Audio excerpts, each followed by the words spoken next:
This is KGW News at 11. Good evening, and first tonight, a city that is coated in white. And while the storm has caused travel headaches for thousands, it's also created a few winter memories. Thanks to Jared in the Cedar Hills area, who sent us his drone up today to get these great shots of the ice and snow blanketing homes and parks. And thanks so much for joining us tonight at 11. I'm David Molko. And I'm Brittany Folkers. We hope that you stayed safe and didn't get stuck out in that weather. The big question, though, tonight, are we done with it? And when will we thaw out? Let's bring in Chief Meteorologist Matt Zaffino for some of those answers. Hey, Matt. Temperatures are scratching and clawing and trying to get to freezing, and they're not there yet, but they're a couple of rungs higher on the ladder. Outside of Portland right now, you can see the low clouds hanging over the city, and there's fog out there too. That's the other thing that's happening. But look, we're up to 29 degrees at the Portland airport. That is a big change. Yes, we're still in the 20s. But we're going the right direction anyway. Aurora is now up to 30 degrees, and we look down the valley for anybody that's made it above freezing. And Corvallis is at freezing, Eugene 33.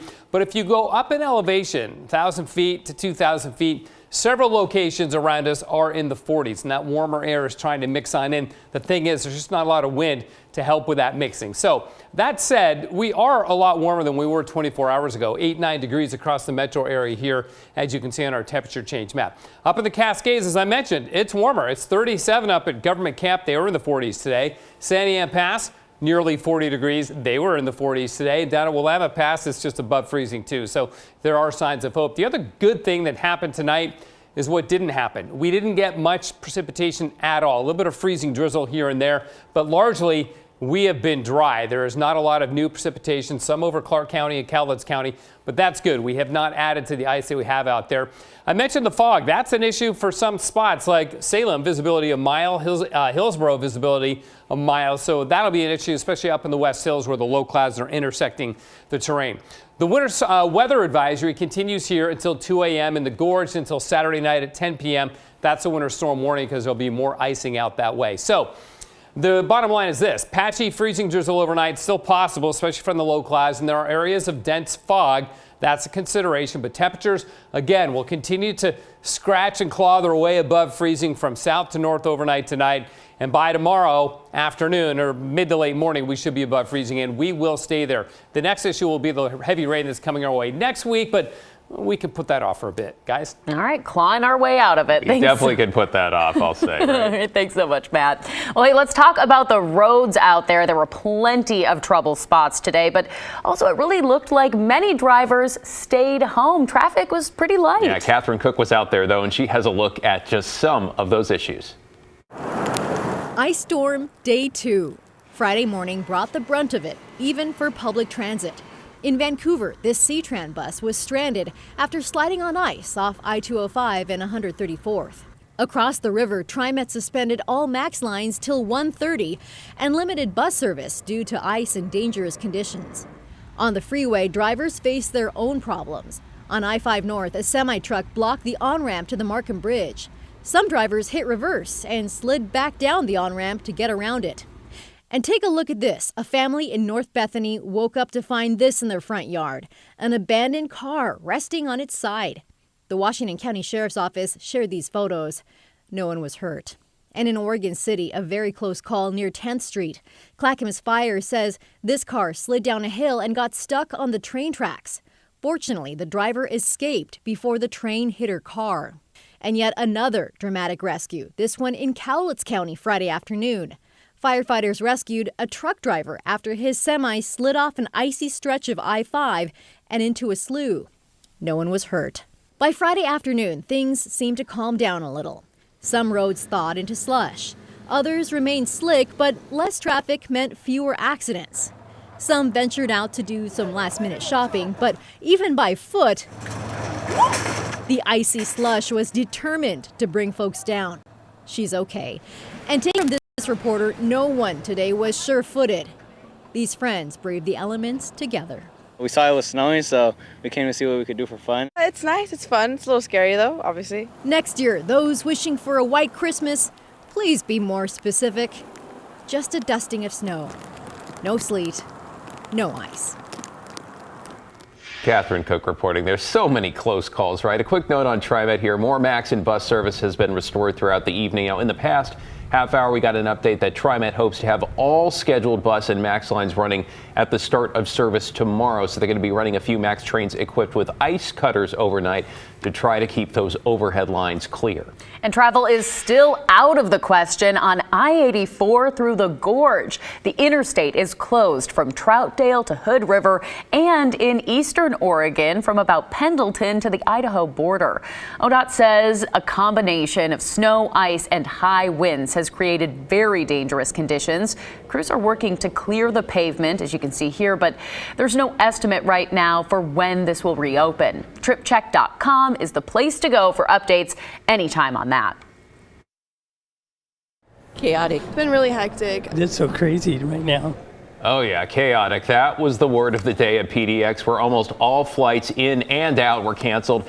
It wasn't our ice, it was the winter weather elsewhere in the country. Passengers who learned they'd have to stay at least another night here scrambled to change their plans. There's just a mad dash of people scrambling to book hotel rooms for this flight that they missed.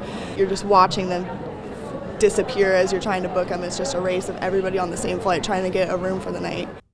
Yeah, and then comes the next part, trying to get on another flight. We heard reports of 5-hour hold times with customer service agents. Alaska Airlines, which operates a majority of flights out of PDX, said in a statement, due to very full flights over the next several days, it's likely to take multiple days to accommodate guests who need new flights. All right, let's give you a look at the departure board for tomorrow morning. Already a sprinkling of cancellations in red, but look what, there are plenty that say on time. Fingers crossed again, check before you go. One thought, if you're trying to get an agent to rebook, some airlines now have a chat function built into their apps.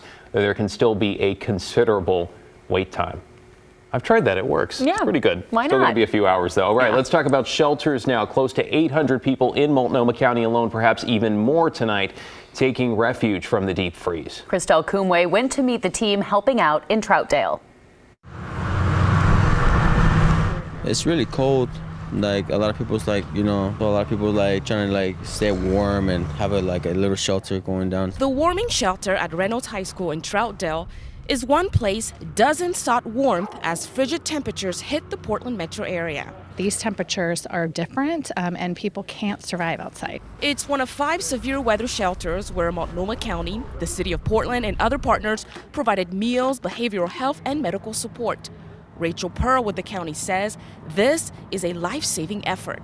The temperatures that we've been experiencing here in Portland are not temperatures that folks can be outside and stay safe. And if they do stay outside for prolonged periods of time, that their life is at risk. They've so far had 77 people seek shelter here. So we're currently over capacity. However, we're hoping to expand beyond 100 as long as we have enough staff to be able to do that safely. Safety is also top of mind at Blanchet House downtown. We definitely prioritize keeping our doors open no matter what the weather is outside. Gabby Tuye with the social service organization says rain, shine, or even in the snow and ice, they do everything to keep the doors open Monday through Saturday to provide breakfast, lunch, and dinner to those who need warm meals. Really, it is more than a meal. It's a place to come in, get some warmth today, get just a smile, a friendly face, community with others, just a little bit of light on what is otherwise maybe a cold and dreary day. Cold and dreary weather, Rick Grave with Portland Fire and Rescue says, has created a lot of challenges. We did receive an increased number of calls overnight as a result of the weather. Grave says many of the calls were to provide assistance to vulnerable people on the streets before they were taken to safety. He says that, on top of their regular emergency calls, have strained resources. The difficulty as a result of the weather certainly has both created a larger number of calls and impacted our ability to respond. He's asking for patience and for people to shelter in place if at all possible. If you need a ride, contact 211, which will be a way to obtain a ride to available shelter space. A warm shelter space like here at Reynolds. And so that's our effort at this time, is to ensure that we can save lives and keep everyone safe. All right, that's Christelle Kumwe reporting. The Reynolds warming shelter, as well as the others, are open at least through tomorrow morning. Details on their locations up at KGW.com, or as you heard there, you can also call 211. In other news tonight, a man has just been arrested for a recent Portland murder. Police tracked down Jose Caraballo in southern Oregon today. He's accused of killing his girlfriend, Catherine Malbach. Her body was found in Portland's Powell Butte Nature Area 2 weeks ago. Caraballo is in jail now in Jackson County and will be transferred up to Portland. All right.